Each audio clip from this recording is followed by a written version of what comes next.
শুরু হচ্ছে রেডিও তেহরানের বাংলা সংবাদ। রেডিও তেহরান, শুরু হচ্ছে বিশ্ব সংবাদ।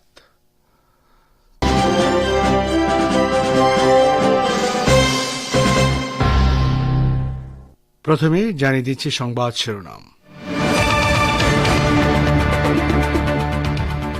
মার্কিন প্রেসিডেন্ট ট্রাম্পের হুমকির পর ইয়েমেনের রাজধানী সানায় ইঙ্গো মার্কিন বাহিনীর বড় ধরনের বিমান হামলা, নারী ও শিশুসহ ৩১ বেসামরিক ব্যক্তি নিহত।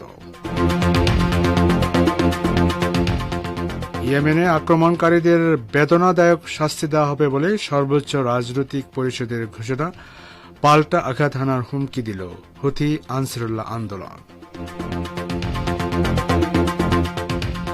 যুদ্ধবিরতি চলা অবস্থায় অবরুদ্ধ গাজা উপত্যকায় ইহুদিবাদী বাহিনীর ড্রোন হামলায় ৯ ফিলিস্তিনি শহীদ, যুদ্ধাপরাধ বলল ইসলামী প্রতিরোধ আন্দোলন হামাস।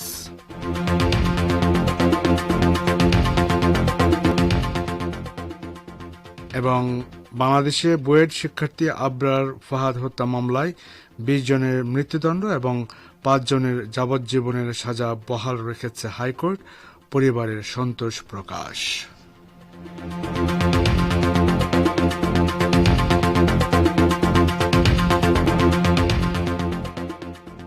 আসসালামু আলাইকুম। সংবাদ শিরোনামগুলো শুনলেন, এবার বিস্তারিত পরিবেশনে আছি আমি বাবুল আখতার।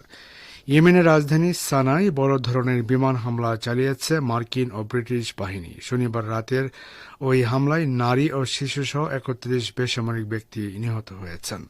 ইয়েমেনের সশস্ত্র বাহিনী লোহিত সাগর দিয়ে ইসরায়েলি জাহাজ চলাচলের উপর আবার নিষেধাজ্ঞা আরোপ করার পর ইঙ্গো মার্কিন বাহিনী ওই হামলা চালাল। মার্কিন প্রেসিডেন্ট ডোনাল্ড ট্রাম্প আরব উপত্যকার এই দরিদ্র দেশটির বিরুদ্ধে অত্যাধুনিক প্রাণঘাতী বল প্রয়োগের হুমকি দেওয়ার পর এই হামলা হল। ইয়েমেনের স্বাস্থ্য মন্ত্রণালয় জানিয়েছে, যেসব স্থানে হামলা হয়েছে তার প্রত্যেকটি বেসামরিক স্থাপনা। এটি বলেছে, হামলায় প্রাথমিক হিসাবে ৯ জন বেসামরিক নাগরিক নিহত, অপর ৯ জন গুরুতর আহত হয়েছে। পরে ইয়েমেনের জনপ্রিয় হুথি আনসারুল্লাহ আন্দোলন নিহতের সংখ্যা ৩১ ও আহতের সংখ্যা ২২ জন বলে এক সংশোধনীতে জানিয়েছে। ইয়েমেনের স্বাস্থ্য মন্ত্রণালয় এই হামলার নিন্দা জানিয়ে বলেছে, হামলার মাধ্যমে মার্কিন ও ব্রিটিশ বাহিনী আন্তর্জাতিক আইন ও কনভেনশন লঙ্ঘন করার পাশাপাশি যুদ্ধাপরাধ করেছে। এদিকে ইঙ্গো মার্কিন হামলার প্রতিক্রিয়ায় ইয়েমেনের সুপ্রিম পলিটিক্যাল কাউন্সিল এক বিবৃতিতে বলেছে, বেসামরিক নাগরিকদের লক্ষ্যবস্তু করা আমেরিকার দুর্বলতারই প্রকাশ এবং এই পদক্ষেপ আমাদের গাজাকে সমর্থন করা থেকে বিরত রাখতে পারবে না এবং বরং পরিস্থিতিকে আরও কঠিন এবং জটিল করে তুলবে। কাউন্সিল জোর দিয়ে বলেছে, আক্রমণকারীদের শাস্তি হবে অত্যন্ত বেদনাদায়ক। এছাড়া ইয়েমেনি আনসারুল্লাহ আন্দোলনের রাজনৈতিক কার্যালয় এক বিবৃতিতে ঘোষণা করেছে যে উত্তর সানার বিরুদ্ধে মার্কিন আগ্রাসনের পাল্টা জবাব দেওয়া হবে। আমাদের বাহিনী প্রতিশোধ নিতে এবং বিজয় অর্জন না হওয়া পর্যন্ত যুদ্ধ চালিয়ে যেতে প্রস্তুত। অন্যদিকে ইয়েমেনের পররাষ্ট্র মন্ত্রণালয়ও এই হামলার প্রতিক্রিয়ায় ঘোষণা করেছে, বেসামরিক লক্ষ্যবস্তুতে মার্কিন যুক্তরাষ্ট্র ও ব্রিটিশদের আক্রমণ ইয়েমেনের স্থিতিশীলতা ও সার্বভৌমত্বের স্পষ্ট লঙ্ঘন। মন্ত্রণালয় জোর দিয়ে বলেছে যে এই লঙ্ঘন এমন এক সময়ে ঘটেছে যখন লোহিত সাগরে শান্তি ফিরে এসেছে এবং ইয়েমেনের আরোপিত নিষেধাজ্ঞাগুলো কেবল ইসরায়েলি জাহাজের ক্ষেত্রে প্রযোজ্য। গাজার উত্তরাঞ্চলে ইসরায়েলি পাইলটবিহীন বিমান বা ড্রোন হামলায় ৩ সাংবাদিক সহ অন্তত ৯ ফিলিস্তিনি শহীদ হয়েছেন। শনিবার একটি ত্রাণ দলকে লক্ষ্য করে হামলাটি চালানো হয়। সে সময় স্থানীয় সাংবাদিক ও ফটোগ্রাফারও ছিলেন।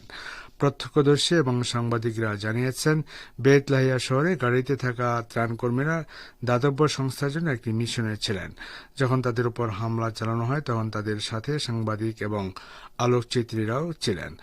গাজার বেসামরিক প্রতিরক্ষা মুখপাত্র মোহাম্মদ বাসাল ফরাসি বার্তা সংস্থা এএপি-কে জানিয়েছেন, দখলদারদের ড্রোন হামলার পর শহীদ ৯ ফিলিস্তিনিকে হাসপাতালে স্থানান্তর করা হয়েছে, যার মধ্যে বেশ কয়েকজন সাংবাদিক এবং আল খায়ের চ্যারিটেবল অর্গানাইজেশনের কর্মী রয়েছেন। হামাস এই হামলাকে ভয়াবহ গণহত্যা এবং যুদ্ধাপরাধ হিসেবে অভিহিত করেছে। সংগঠনটি বলেছে, ইসরায়েল তাদের মানবিক সাহায্য শান্তি আলোচনার দিকে কোনো মনোযোগ না দিয়ে অনর্থক আগ্রাসন চালাচ্ছে, এটি যুদ্ধবিরতির স্পষ্ট লঙ্ঘন।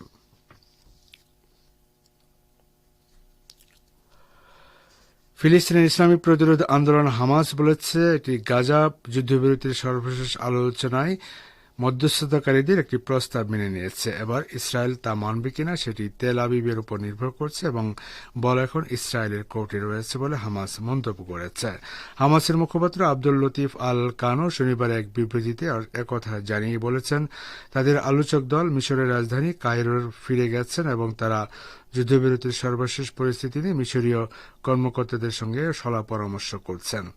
কানো বলেন, ইসরায়েলি মার্কিন সেনা ইদান আলেকজান্ডারকে পণবন্দি দশা থেকে মুক্তি দেওয়ার এবং অপর 4 পণবন্দীদের লাশ ফেরত দেওয়ার সিদ্ধান্ত নিয়ে হামাস নিজের ছাড় দেওয়ার মানসিকতা প্রমাণ করেছে।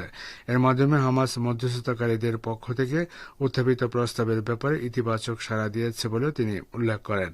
ইসরায়েলি প্রধানমন্ত্রী নেতানিয়াহু তার রাজনৈতিক ক্যারিয়ার রক্ষা করার লক্ষ্যে গাজা যুদ্ধ বন্ধ করতে গড়িমসি করছেন বলে হামাসের এই মুখপাত্র অভিযোগ করেন। শ্রোতা বন্ধুরা, আপনার বিশ্ব সংবাদ শুনছেন রেডিও তেহরান থেকে আর প্রচারিত হচ্ছে বাংলাদেশ ও ভারতে একযোগে।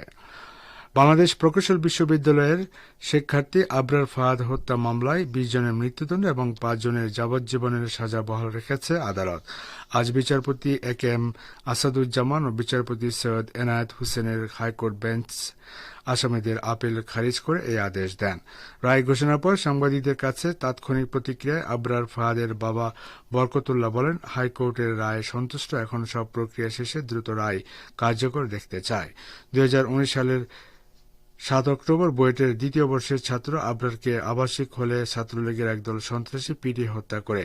এই ঘটনায় আবরারের বাবা চকবাজার থানায় হত্যা মামলা করেন। মামলাটি তদন্ত করে বুয়েটের 25 শিক্ষার্থীর বিরুদ্ধে 2019 সালের 13 নভেম্বর পুলিশ আদালতে অভিযোগপত্র দেয়। শ্রোতা বন্ধুরা, যাচ্ছে একটি সংক্ষিপ্ত বিরতিতে, সঙ্গে থাকুন।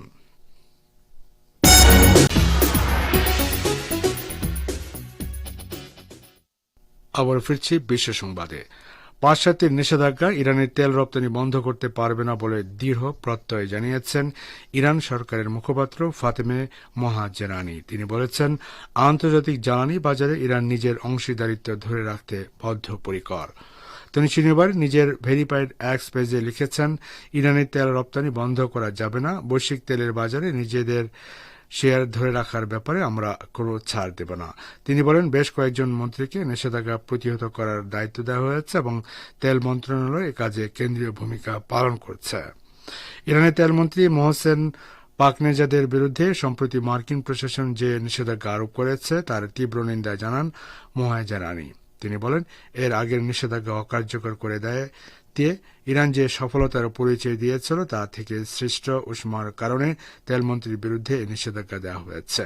মার্কিন প্রেসিডেন্ট ডোনাল্ড ট্রাম্প 2017 সালে প্রথমবার ক্ষমতা গ্রহণ করে ইরানের উপর সর্বোচ্চ চাপ প্রয়োগের ঘোষণা দিয়েছিলেন, যদিও তার সে ইচ্ছা কখনো পূরণ হয়নি।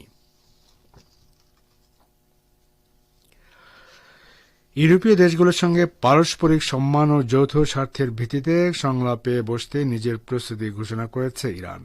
নেদারল্যান্ডসের পররাষ্ট্রমন্ত্রী ক্যাসপার ভেলক্যাম্পের সঙ্গে শনিবার এক ফোনালাপে তেহরানের প্রস্তুতি ঘোষণা করেন ইরানের পররাষ্ট্রমন্ত্রী সৈয়দ আব্বাস আরাকচি। ফোনালাপে ইরান ও নেদারল্যান্ডের দ্বিপক্ষীয় সম্পর্কের পাশাপাশি আঞ্চলিক ও আন্তর্জাতিক নানা ইস্যুতে দুই শীর্ষ কূটনীতিক কথা বলেন। এ সময় অন্য দেশের সঙ্গে ইসলামী প্রজাতন্ত্র ইরান শক্তিশালী কূটনৈতিক সম্পর্ক রক্ষা করতে প্রতিশ্রুতিবদ্ধ বলে উল্লেখ করেন আরাকচি। তিনি বলেন, ইরান পারস্পরিক সম্মান ও যৌথ স্বার্থের ভিত্তিতে ইউরোপের সঙ্গে সংলাপে বসতে প্রস্তুত। এ সময় ভেল্ড ক্যাম্প ইরানের সঙ্গে তার দেশের দীর্ঘকালের সম্পর্কের কথা স্মরণ করেন। তিনি আঞ্চলিক পরিস্থিতিতে ইরানের গুরুত্বপূর্ণ ভূমিকার উপর জোর দেন। আন্তঃসরকারীয় সম্পর্কের ক্ষেত্রে মতপার্থক্য নিরসনে সব ধরনের কূটনৈতিক প্রচেষ্টা কাজে লাগানো উচিত বলে ডাচ পররাষ্ট্রমন্ত্রী মন্তব্য করেন। বাসস্থান, কর্মক্ষেত্র এবং সীমান্ত নিরাপত্তা বিধি লঙ্ঘনের অভিযোগে এক সপ্তাহে 23,885 জন প্রবাসীকে গ্রেফতার করেছে সৌদি কর্তৃপক্ষ। সৌদি প্রেস এজেন্সির বরাত দিয়ে তথ্য জানিয়েছে অনলাইন আরব নিউজ। প্রতিবেদনে বলা হয়েছে, গত এক সপ্তাহে আটক প্রবাসীদের মধ্যে 16,644 জনকে আবাসিক আইন লঙ্ঘনের অপরাধে গ্রেফতার করা হয়েছে। 3,896 জনকে অবৈধ উপায়ে সীমান্ত পাড়ি দেওয়ার চেষ্টা এবং 3,325 জনকে শ্রম সম্পর্কিত বিধি লঙ্ঘনের অপরাধে গ্রেফতার করেছে পুলিশ। আরব নিউজ জানিয়েছে, অবৈধভাবে সৌদি আরবে প্রবেশের দায়ে 1,432 জনকে আটক করা হয়েছে, যাদের 67% ইথিওপিয়া, 29% ইয়েমেনি এবং 4% অন্যান্য দেশের নাগরিক। এদের পাশাপাশি 97 জনকে গ্রেফতার করা হয়েছে সৌদি থেকে অন্য দেশে পালিয়ে যাওয়ার সময় এবং 13 জনকে গ্রেফতার করা হয়েছে পরিবহন আইন লঙ্ঘন করার অভিযোগে।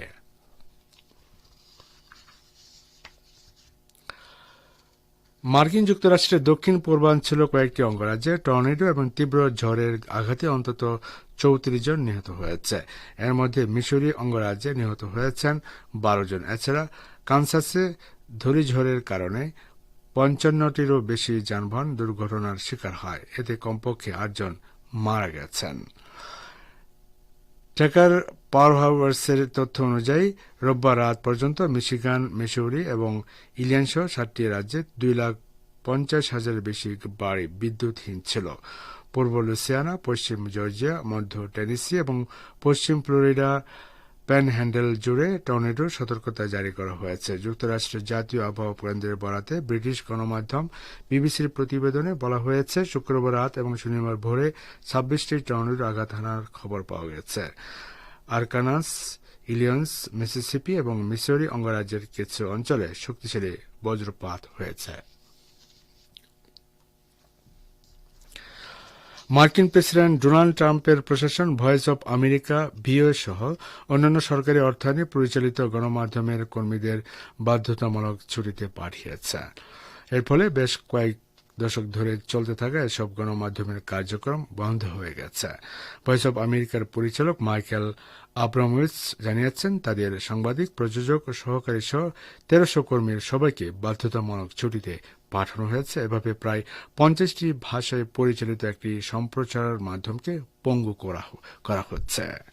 শ্রোতা বন্ধুরা, আর এরই সঙ্গে শেষ করছি রেডিও তেহরান থেকে বিশেষ সংবাদ। সঙ্গে থাকার জন্য অনেক অনেক ধন্যবাদ।